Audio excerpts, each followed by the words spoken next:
कहानी सिर कटा भूत। मेरा नाम राहुल है।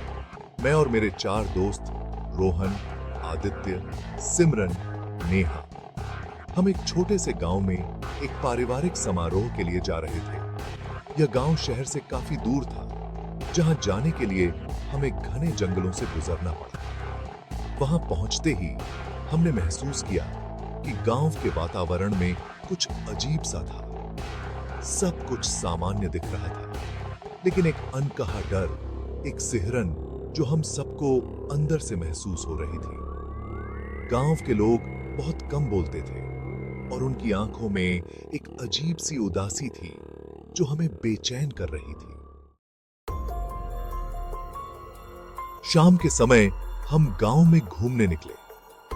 गांव के लोग हमें घूरते हुए देख रहे थे, जैसे कि हम उनके लिए अजनबी हों। हम भी इन बातों को नजरअंदाज करके घूमने लगे। तभी हमें एक बूढ़ा आदमी मिला, जिसने हमें गांव के पुराने किले के बारे में बताया। उसने कहा कि वह किला आज भी लोगों को डराता है। वहां जाने वाला कोई भी व्यक्ति वापस नहीं लौटता। उसने हमें किले से दूर रहने की चेतावनी दी, लेकिन हमें डर का कोई एहसास नहीं हुआ। तो बस गांव की भूतिया कहानियों का मजाक उड़ाते हुए वापस अपने ठिकाने पर आ गए। रात को खाना खाने के बाद हम सब एक कमरे में बैठकर बातें कर रहे थे। अचानक एक जोर की चीख सुनाई दी। हम सब डर गए और तुरंत बाहर भागे। गांव के बीचों बीच एक पेड़ के नीचे एक लाश पड़ी थी। वह लाश बेहद भयानक थी, लेकिन सबसे डरावनी और हैरान करने वाली बात तो यह थी कि उसका सिर गायब था। शरीर पूरी तरह से सही था, जैसे किसी ने सिर को सावधानी से निकाल लिया हो। गांव के लोग भी बाहर आ गए थे और सबके चेहरे पर एक ही बात साफ दिखाई दे रही थी, डर।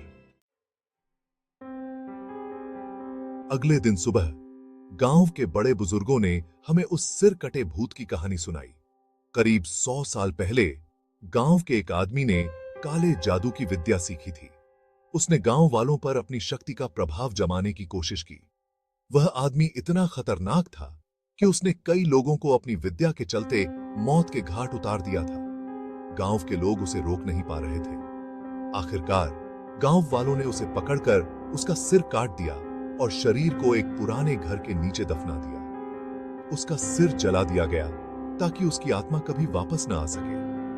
लेकिन कहते हैं कि उसकी आत्मा आज भी अमावस की रात को गांव में भटकती है। वह अपने सिर की तलाश में है और जो भी उसके रास्ते में आता है, उसका सिर काटकर अपने धड़ पर लगाने की कोशिश करती है।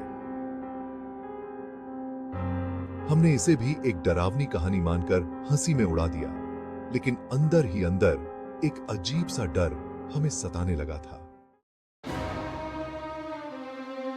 हम दोस्तों ने सोचा कि क्यों ना इस कहानी की सच्चाई का पता लगाया जाए। हम सभी ने तय किया कि अगली अमावस की रात हम उस खंडहर में जाएंगे जहां वह भूत रहने की बात कही गई थी। गांव वालों ने हमें कई बार मना किया, लेकिन हमने उनकी बातों को अनसुना कर दिया। आखिरकार अमावस की रात आ गई। आसमान में कोई चांद नहीं था और गांव पूरी तरह से अंधकार में डूबा हुआ था।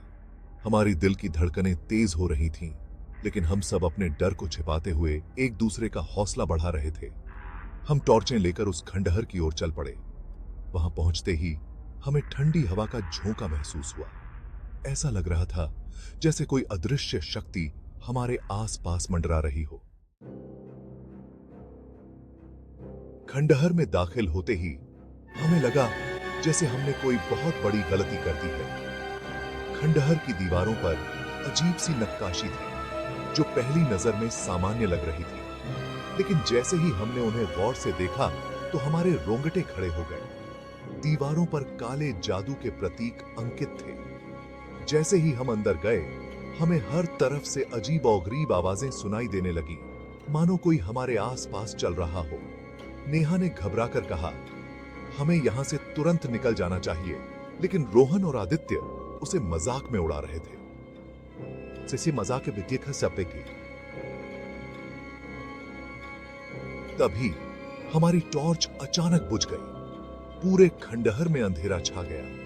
हमारी सांसें तेज हो गईं। आदित्य ने मोबाइल की फ्लैश ऑन की, लेकिन जैसे ही उसने रोशनी की, एक काले साए ने हमारे चारों ओर घेरा बना लिया। वह साया धीरे धीरे आकार लेने लगा और जो हमने देखा उसने हमारी रूह तक को कंपा दिया। साया एक सिर कटी आकृति में बदल गया। उसकी आंखों में क्रोध और दर्द का मिश्रण था। उसका धड़ हवा में लहरा रहा था, मानो वह अपने सिर की तलाश में हो। उसने एक भयानक चीख मारी और हमारे पैरों ने काम करना बंद कर दिया। वह सिर कटा भूत धीरे धीरे हमारी ओर बढ़ने लगा।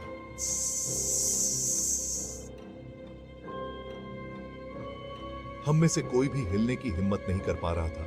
जैसे ही वह भूत नजदीक आया, उसने रोहन का हाथ पकड़ लिया।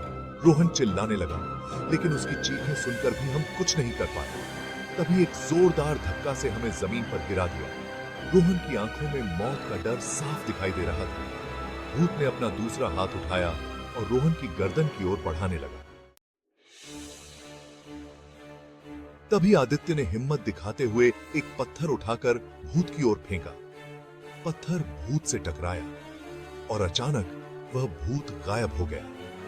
हम सब जैसे ही उठे, भूत फिर से हमारे सामने आ गया, इस बार और भी खतरनाक और गुस्से में। हम सभी अब अपनी जान बचाने के लिए वहां से भागने लगे। सिमरन और नेहा रोते हुए पीछे रह गई, लेकिन जैसे तैसे हमने उन्हें भी खींचते हुए खंडहर से बाहर निकाला। हम जितनी तेज दौड़ सकते थे उतनी तेज दौड़ रहे थे, लेकिन वह सिर कटा भूत हमारे पीछे पीछे आ रहा था, उतनी तेज जितनी अटे है। आखिरकार हम गांव के करीब पहुंच गए, लेकिन भूत ने हमें पकड़ लिया। उसने सिमरन की गर्दन पकड़ ली और उससे पहले कि हम कुछ कर पाते, उसने उसकी गर्दन काट दी। सिमरन की आंखें भय से फटी रह गईं। हम सब यह देखकर दहशत में आ गए। उसकी लाश नीचे गिर पड़ी और भूत ने उसके सिर को उठाकर अपने धड़ पर लगाने की कोशिश की, लेकिन वह सफल नहीं हो सका। उसकी चीख इतनी भयानक थी कि मानो हमारे कान फटने को हो गए हों। हम लोग जैसे तैसे गांव में भागते हुए पहुंचे। गांव वालों को हमारे डरे हुए चेहरे देखकर सब समझ आ गया कि क्या हुआ होगा। उन्होंने हमें गांव के एक प्राचीन मंदिर के अंदर एक कोठरी में बंद कर दिया और सभी लोग प्रार्थनाएं करने लगे। वे लोग सुबह तक वहां से नहीं हटे। जैसे सूरज की पहली किरण निकली, उन्होंने हमें बाहर निकाला। उस रात हम किसी तरह गांव से बच निकले, लेकिन वह डरावना अनुभव हमें हमेशा के लिए बदल गया। गांव वालों ने हमें बताया कि हमने जो किया वह बहुत बड़ी गलती थी। वह भूत अब कभी चैन से नहीं रहने देगा। हर अमावस की रात वह अपनी खोज में निकलेगा और जो भी उसके रास्ते में आएगा उसे अपनी मौत का शिकार बनाएगा। आज भी जब मैं अकेले होता हूं तो मुझे उस सिर कटे भूत की चीखें सुनाई देती हैं। वह हर रात मेरी आंखों के सामने आता है। मेरे कानों में उसके कटे सिर की गूंज सुनाई देती है और मैं जानता हूं कि जब अगली अमावस आएगी वह फिर से लौटेगा, क्योंकि अब वह केवल अपने सिर की तलाश में नहीं है, बल्कि वह हमारी आत्माओं को अपने साथ ले जाने के लिए भी आएगा। अगर वीडियो अच्छा लगा हो तो वीडियो को लाइक करिएगा और चैनल को सब्सक्राइब करिएगा। और हां, अपने दोस्तों के साथ शेयर करना मत भूलिए। मिलते हैं एक और ऐसी ही मजेदार वीडियो के साथ। जब तक के लिए थैंक्स फॉर वॉचिंग। तक के लिए थैंक्स।